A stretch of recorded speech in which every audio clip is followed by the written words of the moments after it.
Mon colonel, pourriez-vous nous présenter l'institution des Invalides de la Légion étrangère dont vous êtes le responsable? Oui, la Légion étrangère, on s'est installé ici en 1954, pleine bataille de Dien Bien Phu, où la Légion étrangère a connu des pertes immenses et donc un très grand nombre de blessés dont il fallait s'occuper, compte tenu de ce que la Légion étrangère, par principe, n'abandonne aucun des siens, ni sur le terrain, au combat ou en opération, ni dans la vie lorsqu'ils ont des difficultés. Le légionnaire servant la France à titre étranger, lorsqu'il est blessé, ne peut pas retourner dans son régiment, puisqu'il n'est plus apte au service, ne peut pas retourner dans son pays, puisque s'il est venu à la Légion étrangère, c'est qu'il avait de bonnes raisons de ne pas rester dans son pays, ce qui fait qu'il n'y avait plus rien pour lui. Donc là, les responsables de la Légion étrangère ont senti ce besoin de créer une institution pour venir en aide aux blessés de guerre, pour leur apprendre à vivre avec leur handicap et repartir dans la vie. Combien avez-vous actuellement de pensionnaires? Nous avons aujourd'hui 90 pensionnaires. À l'époque de la création de l'institution, il y en avait beaucoup plus. Il y en a même eu jusqu'à 200 dans les années 60. L'âge moyen est de 65 ans. Le plus jeune de nos pensionnaires a 41 ans, le plus âgé a 84 ans. Il reflète à peu près la Légion d'il y a une trentaine d'années, c'est-à-dire composée essentiellement d'Européens, alors qu'aujourd'hui, le recrutement de la Légion est beaucoup plus diversifié. Comment est constitué le personnel d'encadrement de l'institution?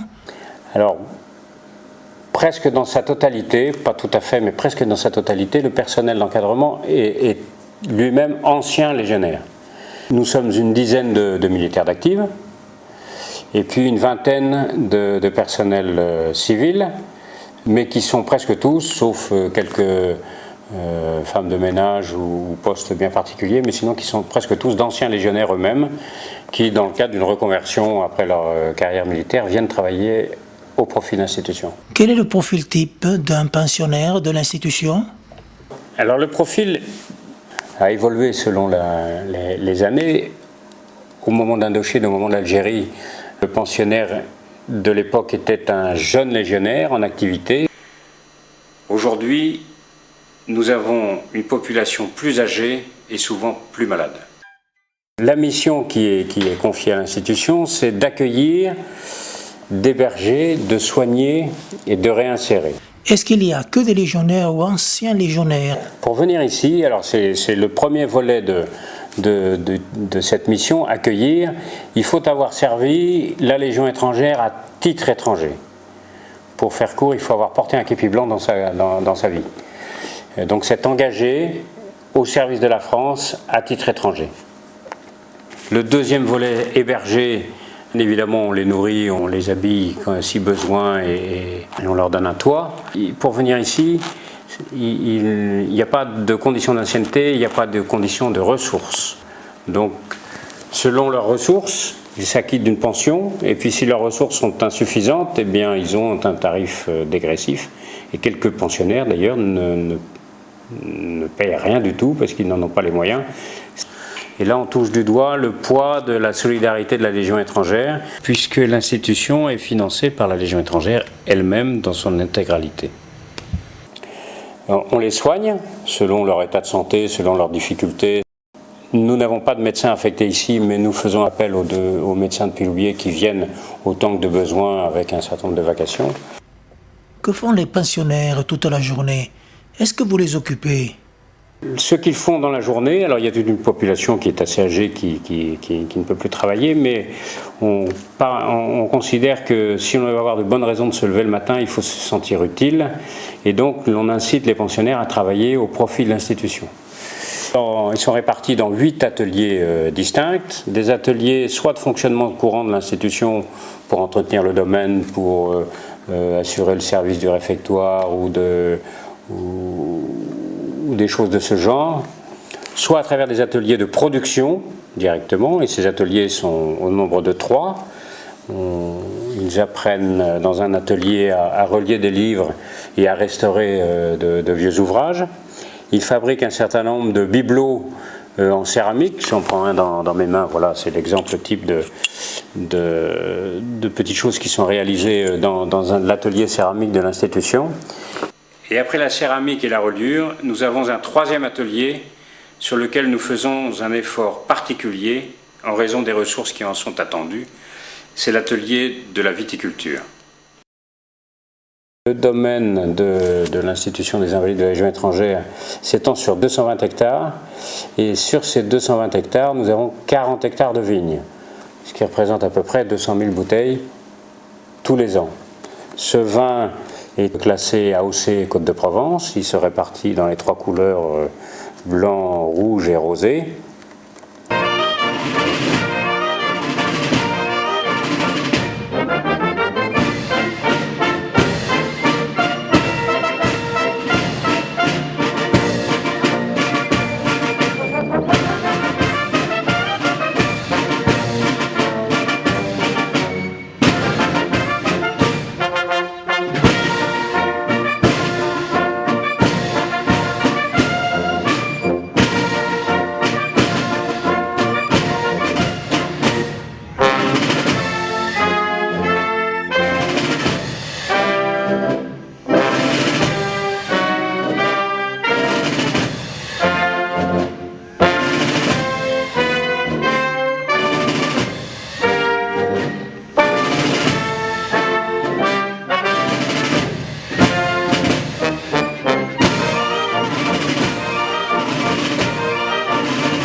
En venant, passant près du cimetière, j'ai vu un panneau indiquant Carré Légion.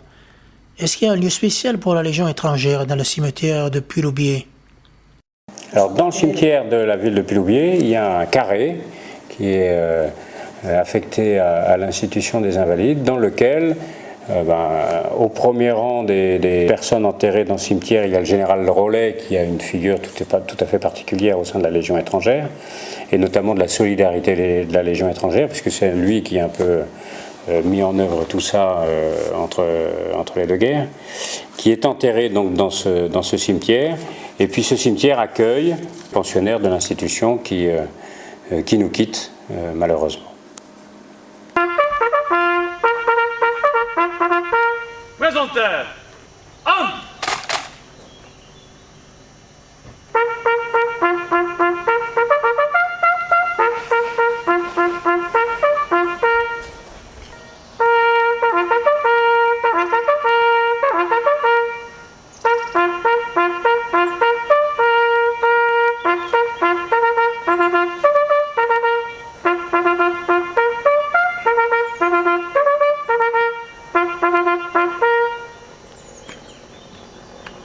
Ordinateur, préparez-vous pour les poussières.